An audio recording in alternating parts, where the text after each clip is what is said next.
I've been thinking recently that although I often go on diatribes about the British people, and indeed they absolutely infuriate me, it does seem that many of the people I see in these small British towns, my heart really goes out for them. Indeed, it seems these small British towns are where I belong, in a way, despite the fact that I get infuriated by the idiotic mentality of a lot of British people.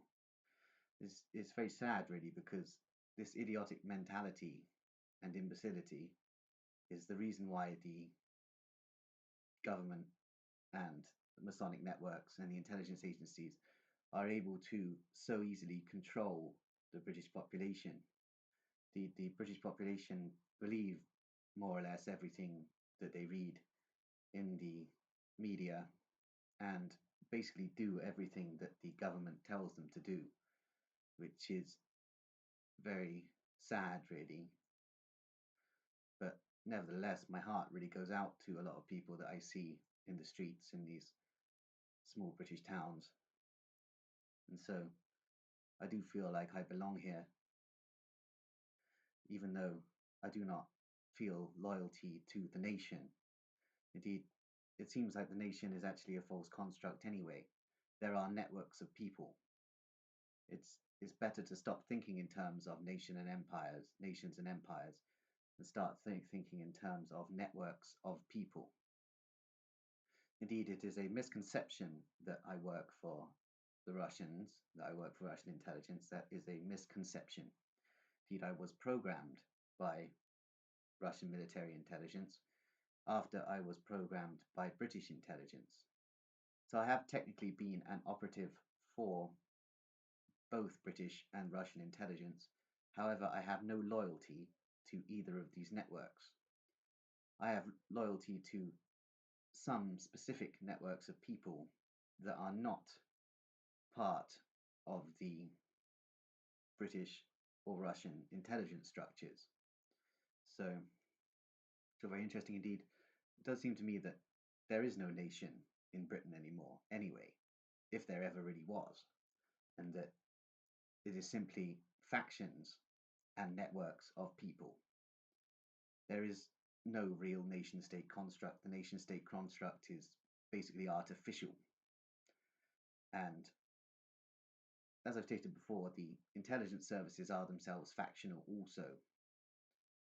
So the specific faction that programmed me at Grenville Lodge were Masons of Grenville Lodge, who were themselves intelligence operatives and initiates of the Hellfire Clubs. Indeed, the Hellfire Clubs are one of the most powerful networks within the British intelligence services and are predominantly made up of operatives from elite aristocratic bloodlines who can basically get away with anything and would never experience any criminal charges for any of their activities. And indeed, to reveal anything about these networks is not in the interest of national security. Which is interesting because I don't actually believe there is a real nation state anyway. So this whole spiel about national security is actually individuals looking out for themselves, using national security as a catch term. Indeed, even factions are divided by individual interests. There is no cure for the human condition. So this is always going to be the case. Indeed, individuals can divide factions, and individuals do divide factions. Indeed, I do not doubt that there are literally thousands of factions within British intelligence, and these factions have sub-factions within themselves. Indeed, I was thinking about it recently, to estimate how many people are actually in the British intelligence community. I'd estimate that it is probably about 1 million, which is quite a significant percentage of the population. Indeed, this includes research institute individuals who are contracted by the intelligence services, and the majority of psychiatrists also, and various front networks and shell companies and holding corporations, etc., that the intelligence services use as conduits for their activities. Indeed, the intelligence community also contains a network of paranoid schizophrenics who have been programmed as schizophrenic super spies by British intelligence. However, the majority of these paranoid schizophrenic British intelligence operatives are not willing operatives of British intelligence, because the ethics of the schizophrenic mind cannot go along with the agenda of British intelligence by nature. So it is all very interesting indeed. It also serves as a bit of a conundrum for the British intelligence services. Indeed, they've trained and programmed all of these paranoid schizophrenics, but these paranoid schizophrenics, when they start to work things out, they begin to go against the agenda of British intelligence. And British intelligence's response is usually to incarcerate these paranoid schizophrenics in psychiatric hospitals, which are themselves run by the intelligence services. Indeed, the mental hospital system is overseen by British intelligence operatives who are Knights of Malta. They are initiates of the Order of Malta, therefore Knights Hospitallers. Indeed, the Templars have absorbed the Hospitallers since 1798, but that's a story for another day. But the Knights Hospitallers run the psychiatric hospitals, and it's interesting to note the acronym MK for the mind control programs, mainly in the United States. MK is thought to be German for mind control, the German spelling for mind control. However, it is also possible that the acronym MK also stands for Maltese Knights, because the mind control programming of the MK Ultra programs, MK Search, MK Off, and MK Delta, etc., was coordinated by Hospitallers, who were themselves intelligence operatives. So it's all very interesting to consider that the Maltese Knights are basically running the mind control operations. Indeed, the Order of Malta are Masonic and are basically the Vatican equivalent of Freemasonry, though, as I've stated, the Templar networks absorbed the Knights of Malta in 1798 via activities of the Jesuit order, who are themselves a Templar continuum. Indeed, the Knights of Malta are basically an intelligence branch for the bankers connected to the Vatican, but are themselves very heavily involved in intelligence agency work. Indeed, the entity of the Vatican is dominated by the Order of Malta, and the CIA has traditionally been dominated by the Order of Malta. Indeed, Alan Dulles was an Order of Malta initiate, as was his predecessor of the Office of Strategic Services, General William Wild Bill Donovan. Also various others, William Casey, William Colby, Gilbert Tennant, John McCone also, I believe.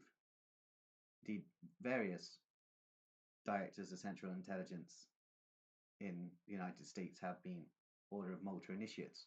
It's also important to note that General Reinhard Gehlen, the head of the Foreign Armies East of the Abwehr during the Second World War, whose services were grafted onto the fledgling CIA, he was an Order of Malta initiate also, and a key Deutsche Verteidigungsdienst operative in the taking over of Western intelligence networks by the Deutsche Verteidigungsdienst. So it does seem there are actually conflicts between Anglo-American and German Deutsche Verteidigungsdienst interests and indeed it seems that the Deutsche Verteidigungsdienst are heavily connected to the old Japanese intelligence services and also to the Chinese intelligence services, indeed the Nazi intelligence continuum via German Templar orders, Thulist networks, and various other secret societies have interlinked with Chinese and Japanese secret societies for a global power play, which seems to be distinct from the Anglo-American Royal Arch Freemasons and the Russian KGB networks. So it's all very interesting to analyze. Indeed, it seems that there is basically a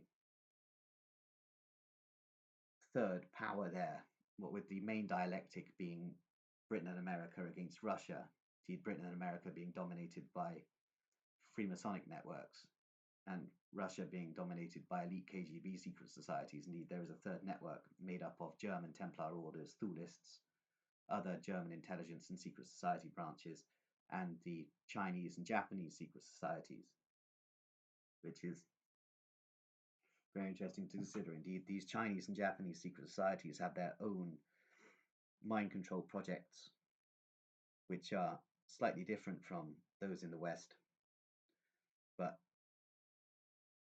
are basically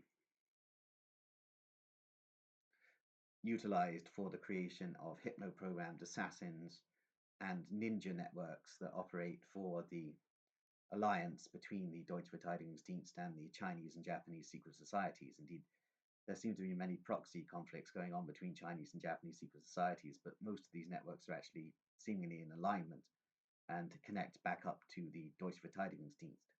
So we're looking at three major global players here. Indeed, the Anglo-American networks coordinated by Royal Arch Freemasonry, the Scottish Rite of Freemasonry, and the intelligence services of the respective nations. The Russian networks coordinated by elite KGB secret societies, and the third faction, the Deutsche Verteidigungsdienst, which spans into the Japanese intelligence structure and the Chinese intelligence structure and the various associated secret societies, triads, and Yakuza networks there. So it's all very interesting to consider. Indeed, I was previously positing that the Anglo-German cryptocracy was one entity, but I've now split the continuums again, as I often do, and we're working on a new theory here. Indeed, I seem to have gone through various theories on these videos, and then I hypothesize differently and start going in a different direction, which is all quite interesting indeed. Regarding the assassination of JFK, it seems that Reinhard Gehlen's network were heavily involved in this, and indeed the hitmen for the JFK assassination seem to have been drawn from networks of the French organization Army Secrete, the OAS, who were basically French revanchists, and these networks connected directly back up to the Deutsche Verteidigungsdienst, and other individuals in this network of hitmen were from the Organization of Ukrainian Nationalists, the Banderist networks. Indeed, these were networks coordinated by Yaroslav Stetsko, a key Ukrainian fascist and Nazi collaborator. Indeed, it's interesting to consider the role of Banderists in the assassination of JFK, considering the assassination of JFK was blamed on Soviet intrigues at one point. Indeed, it seems that Lee Harvey Oswald was very much a designated patsy and a mind-controlled, paranoid operative. Indeed, it seems more than likely that he had a microchip in his head implanted by a network at some point. It was most probably during his recuperation from an adenoid problem while in the Soviet Union. It's very interesting to consider that Lee Harvey Oswald was originally programmed by the US intelligence services and then programmed again by the Soviet intelligence services, but there seems to have been a controlling network of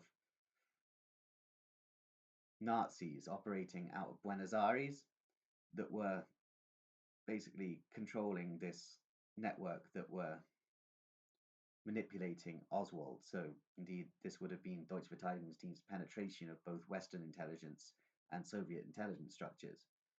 And so it all interlinks. Indeed, Jack Ruby, the assassin of Oswald, so say, I don't know if he actually fired the shots, also had a microchip in his head and was being manipulated by Deutsche Verteidigungsdienst operatives within the United States intelligence and security structures.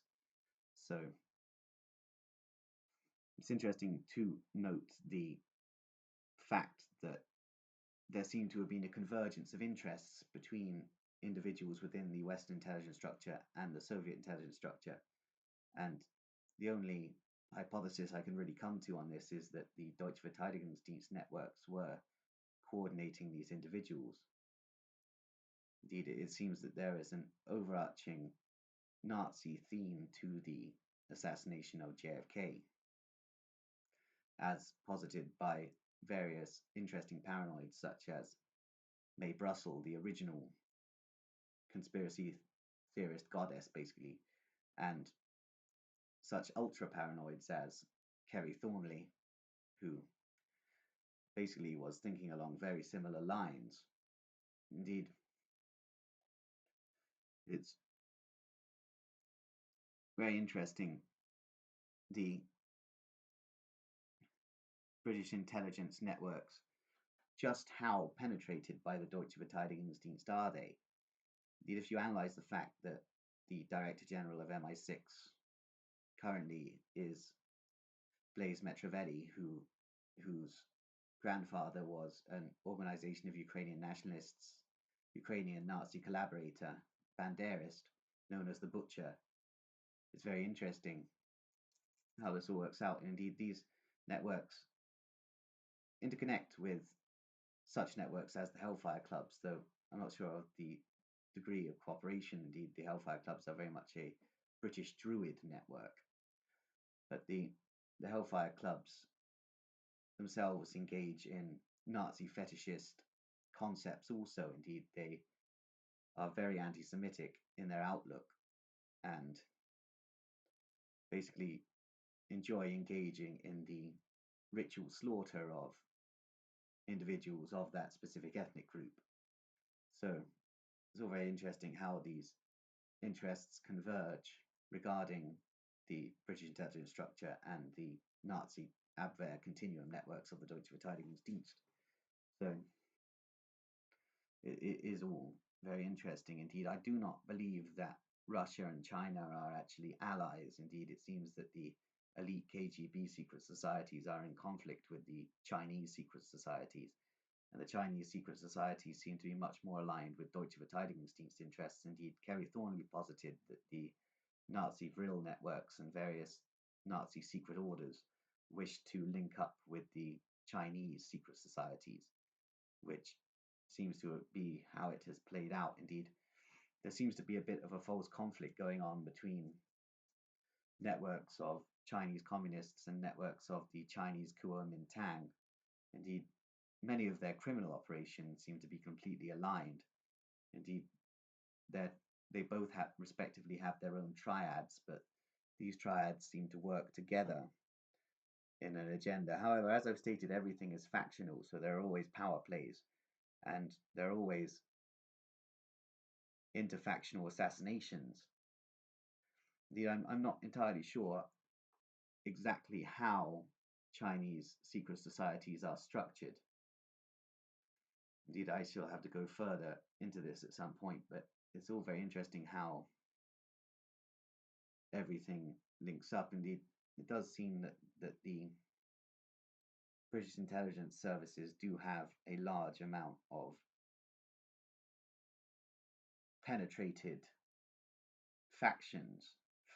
Indeed, these factions have been penetrated very cleverly by the Deutsche Verteidigungsdienst and basically grafted onto existing Deutsche Verteidigungsdienst networks. But then again, British intelligence has many factions that are basically operatives for the Russian intelligence services. So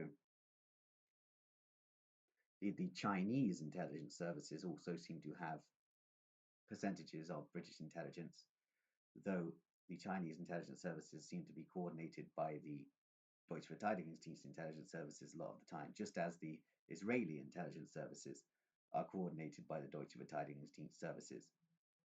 So, indeed, the original political Zionists were very much Germanophiles. So, it doesn't surprise me too much that the Israeli intelligence and security structures were trained by Deutsche Verteidigungsdienst networks at the end of the Second World War. It seemed to be a logical crossover considering the history of political Zionism.